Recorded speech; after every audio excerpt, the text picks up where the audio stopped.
የሆነ ጊዜ ነበረ ልክ እንደ አብዛኞቻችሁ በጣም የእግዚአብሔርን ድምጽ ለመስማትና እግዚአብሔር በሕይወቴ ላይ ለኔ ያለውን ፈቃድ ለማወቅ ግን አላውቅም። የመንፈስ ቅዱስን ድምጽ ምን አይነት እንደሆነ አላውቅም። የእርሱ ድምጽ እናም የኔን ሐሳቦች መለየት አልችልም ነበር። ከዛ በቀስታ ረጋ ባለና በፍቅር መንፈስ ቅዱስ እኔን ማስተማር ጀመረ። በነጎድጓድ ወይም በመብረቅ ድራማ በተሞላበት መንገድም አልነበረም። በተሰበርኩበት ጸጥታ በሰፈነበት ልቤ መሰጠት ውስጥ ተስፋ ባልነበረኝና ደካማ እንደሆንኩኝ በተሰማኝ ጊዜ መንፈስ ቅዱስ እኔን መምራት ጀመረ። በጉልበት ሳይሆን በሹክሹክታናም በመንካት ሰላም በተሞላበት ነበር። እናም ለእናንተ የማካፍላችሁ ድምጹን እንዴት ማመን እንዳለብኝ እንዴት እንዳስተማረኝ ነው። አንዴ እርሱን መከተል ከተማራችሁ፣ አንዴ የእርሱን መገኘት ካስተዋላችሁ ቀስ በቀስ ሕይወታችሁን በሙሉ ይመራችኋል። ሕይወታችሁም ይቀየራል። በመታዘዝ ውስጥ ፍርሃት አይኖርም። በመገኘት ውስጥ ግራ መጋባት አይኖርም። በመገኘት ውስጥ የተረጋጋው የመንፈስ ቅዱስ ድምጽ አንድ አማኝ በሕይወቱ የሚያገኘው በጣም ውዱ ነገር ነው። ድምጹ የሚጮህ ሳይሆን ሁሌም አስደናቂ ነው። እናም ሁሌም ቅዱስ፣ ሁሌም ታማኝና ሁሌም በሰዓቱ የሚገኝ ነው። ብዙ ሰዎች አቅጣጫን ይፈልጋሉ፣ ግልጽ የሆነ ዓላማ።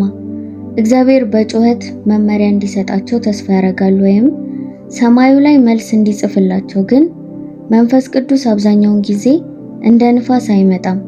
እርሱ በግዴታ የእናንተን ትኩረት አይፈልግም። ነፍሳችንን፣ ልባችንን ጸጥ እስክናሰኘው ድረስ ይጠብቃል። የእርሱን ድምጽ ለመለየት ለመስማት ከፍላጎት ይጀምራል። ከምንም ነገር ድምጽ በላይ የእርሱን ድምጽ መፈለግ። ከዚህ ምድር ከሚስቡ ጊዜ ማጥፊያ ነገሮች ብዙ የምድር ድምጾች፣ ግን የመንፈስ ቅዱስን ድምጽ ለመስማት ፍላጎታችሁ ከሌሎች ነገር በልጦ ሲጨምር የሆነ ተአምራዊ ነገር መሆን ይጀምራል። ነፍሳችሁ ከመንፈሳዊ ዓለም ጋር ትስስር ሲፈጠር እና ድምጹን ስታስተውሉ ረጋ ብሎ ውስጣችሁን በሰላም ይሞላዋል። እርሱ እንደሆነ የምታውቁት በዚህ ነው። መንፈስ ቅዱስ እውነተኛ ነው። ሲናገር በፍቅር በዓላማ ነው። በቅርበት ከሱ ጋር በተራመዳችሁ ጊዜ ድምጹ የምትወዱት ድምጽ ይሆንና ልክ ሕዝብ በበዛበት ቦታ፣ በተጨናነቀ ቦታ፣ በሁሉም ስፍራ አታዩትም፣ ግን ድምጹን ታውቁታላችሁ። ልባችሁም ያውቀዋል። ቀደም ብሎ በነበረኝ ጊዜ ብዙ ጊዜ የራሴን ሐሳቦች ከመንፈስ ቅዱስ ድምጽ ጋር ይቀላቀልብኛል። የመሰለኝ አንድ ጥሩ ነገር ከተሰማኝ እግዚአብሔር ነው ላለው፣ መንፈሳዊ ከመሰለኝ መንፈስ ቅዱስ ነው ላለው። ግን የተማርኩት አንዳንዴ መንፈስ ቅዱስ የምቾትን ተቃራኒ ይናገራል። ምክንያቱም ለጊዜያዊ እረፍት ብቻ አይደለም የሚናገረው፣ ግን የማያልቅና ዘላለማዊ የሆነ እና እንደዚህ አይነት እውነታ አብዛኛውን ጊዜ የሚመጣው በእርማትናም በፈተናዎች ነው። እናም በዚህ መንገድ ነው በራሴ ያለውን ድምጽና የመንፈስ ቅዱስን ድምጽ ለይቻለሁ። መንፈስ ቅዱስ ሰላም አምጥቶልኛል፣ ከስህተቶቼም አርሞኛል። ምንም እንኳን ከባድ የሚመስሉ ነገሮችን እንዳደርግ ቢነግረኝም በጣም ሰላም አለው። ሰላም የተሞላበት ነው። የተማርኩት መንፈስ ቅዱስ መቼም ግርግር ውስጥ፣ ጭንቀት ውስጥ አይከትም እና መቼም ፍርሃት ውስጥ የሚከትና ግራ የሚያጋባ ነገር ውስጥ አይከትም። ሰይጣን ያስመስላል፣ ይኮርጃል፣ ያስቸኩላል፣ በግዴታ ተጽዕኖ ያረጋል፣ ይገፋል። ግን መንፈስ ቅዱስ ይመራል። መቼም በግዴታ አያመጣም። ግብዣ ያረጋል፣ አዎንታችንን ይጠብቃል። የመንፈስ ቅዱስ ድምጽ ሁሌም ፍቅር፣ ደስታ፣ ሰላም፣ ደግነት፣ ጥሩነት፣ እምነት ነው። ድምጹ ወደ ፍርሃት፣ ወደ ኩራት፣ በራሳችሁ አቅም ጥረት ማድረግን ከሆነ እሱ አይደለም። ግን ወደ እረፍት፣ እምነትናም ወደ ትሁትነትና በሱ ላይ መደገፍን ከሆነ መንፈስ ቅዱስ ነው። መጽሐፍ ቅዱስ የመንፈስ ቅዱስ ቋንቋ ነው። እርሱ ነው አመንጪው፣ እናም በሱ ይተነፍሳል። በመጽሐፍ ቅዱስ ቃሎች ስትሞሉ ልባችሁን ድምጹን ለይታችሁ ለመስማት እያዘጋጃችሁት ነው። በመጽሐፍ ቅዱስ ይናገራል። ጥቅሶችን፣ ምዕራፎችን ወደ አይምሯችሁ ትውስታ ያመጣቸዋል። እርሱ እንደሆነ በቃሎቹ ያረጋግጥላችኋል። ሕይወታችሁን በቃሎቹ ስትሞሉት ድምፁ ግራ ያለማጋባት ጥርት ብሎ ይሰማል። ጥርት ያለ የእርሱን ድምፅ ለመስማት የነፍሳችሁ የጸጥታ ስፍራ ያስፈልጋል።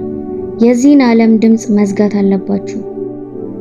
የእርሱን ድምፅ ለመስማት ከእግዚአብሔር ጋር ለብቻ መሆን፣ በግርግር ጥድፊያ ሳይሆን በአምልኮ ውዳሴ በመገኘቱ መጠበቅ፣ ማለትም ምንም አጀንዳ የሌለበት ድራማ ያልተሞላበት በቃ እርሱን ብቻ በመፈለግ እግዚአብሔር ሆይ ተናገረኝ እየሰማሁኝ ነው የሚል ልብ።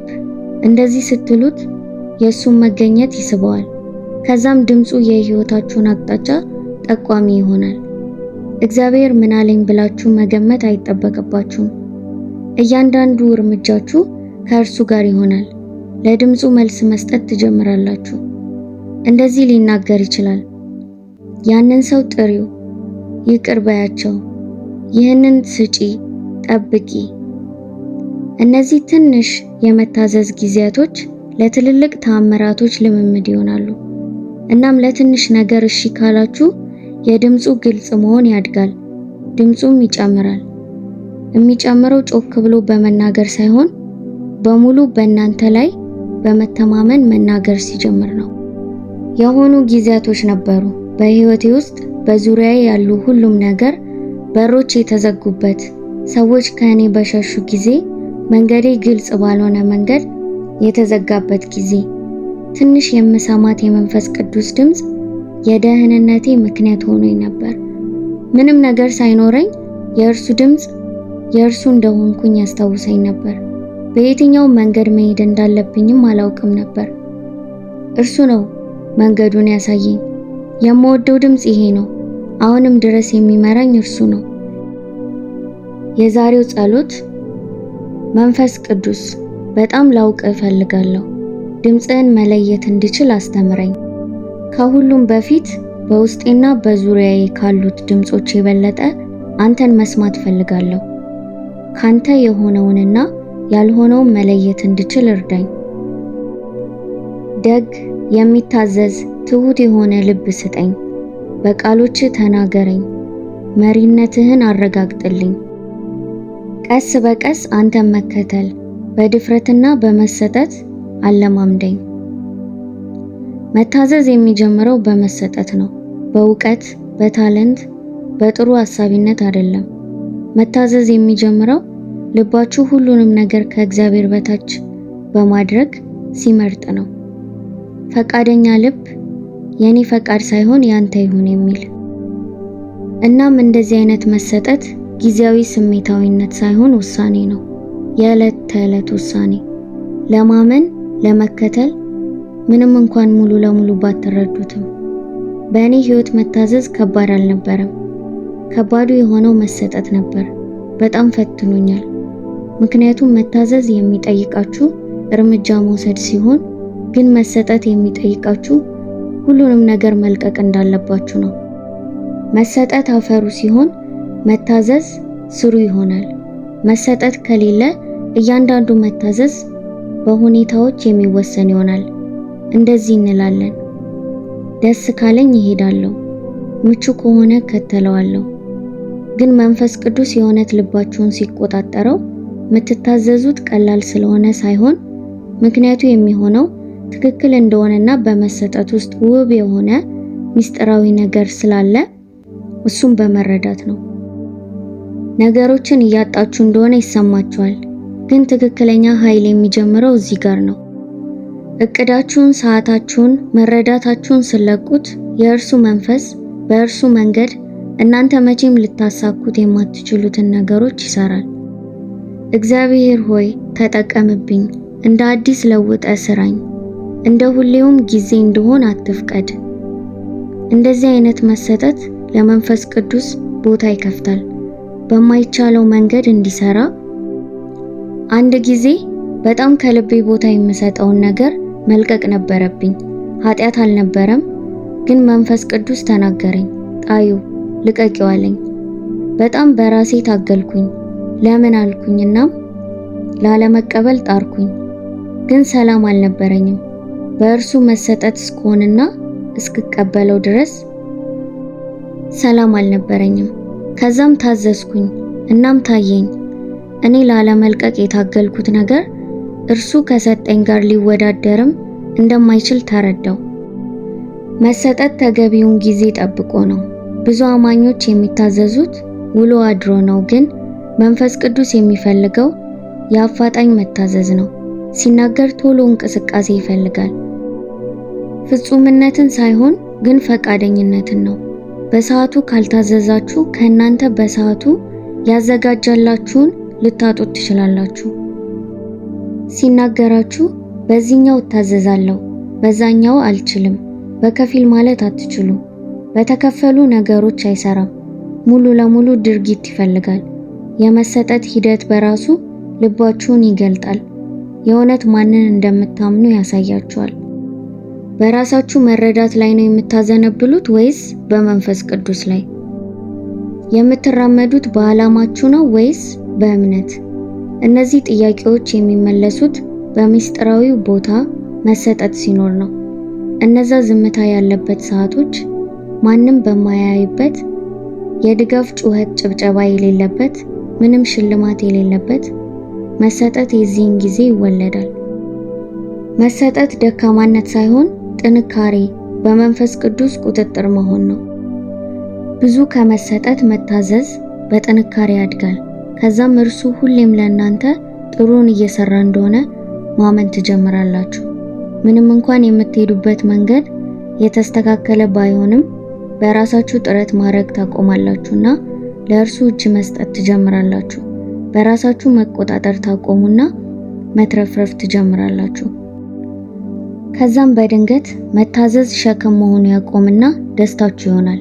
የህይወታችሁ አንድ አካል ይሆናል። መሰጠት ማስመሰል በማጭበርበር አይሆንም። ስለ ሃይማኖት ድርጊት አይደለም፣ ከመንፈስ ቅዱስ ጋር የቅርበት ግንኙነት። በዚህ ግንኙነት ውስጥ ልክ እንደ ሕፃን ልጅ ቤተሰባቸውን እንደሚከተሉት ታምናላችሁ።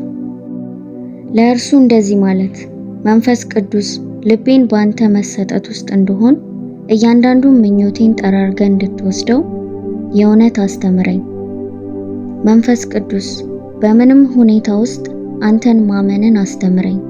እናም ከምንም ነገር በላይ አንተን መውደድ እንድችል በእግር ስር ኩራቴን ትቼ እንደሆን ያንተ ፈቃድ እንዲሆን በመታዘዝ ውስጥ እንድራመድ ግዴታ ስለሆነብኝ ሳይሆን ለአንተ እጅ ስለሰጠው ይሁን። ሙሉ ለሙሉ መንፈስ ቅዱስ የሚናገረው በሰላም ውስጥ ነው። መገኘቱ ጭንቀት አያመጣም። እርሱ ልክ እንደ አቅጣጫ ጠቋሚ ነው። መቼ መንቀሳቀስ እንዳለባችሁ፣ መቼ መጠበቅ እንዳለባችሁ ይጠቁማል። ሰላም ማለት ጉዞ ቀላል ነው ማለት አይደለም፣ ግን መንገዱ ትክክለኛ መሆኑ ነው። የእርሱን ሰላም በተከተልኩ ቁጥር ምን ያህል ታማኝ እንደሆነ አየው። ምንም እንኳን ባለመስማማት መሰጠት ውስጥ ብትሆኑም የእርሱ ሰላም ይኖራል። መንፈስ ቅዱስ ሲናገር ሰላሙ ልክ እንደ ማረጋገጫ ይሆናል። ለሁሉም ነገር መልስ ላይኖራችሁ ይችላል። ቀጣይ ህይወታችሁ ተስፋ የሌለውና ግልጽ ያልሆነ ባይሆንም እንኳን በሰላም ውስጥ ትሆናላችሁ። እሱ እንደሆነ የምታውቁት በዚህ ነው።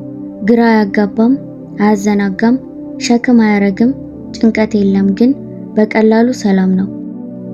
በእግዚአብሔር ላይ ያለን እምነት በአንድ ጊዜ ውስጥ የሚያድግ አይደለም። በመገኘቱ ውስጥ በመቆየት ጊዜ ያስፈልጋል።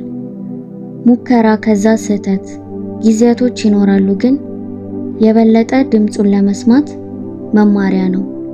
የእርሱን ድምጽ ለመስማት ለማመን ከትንሽ ነገሮች ይጀምራል።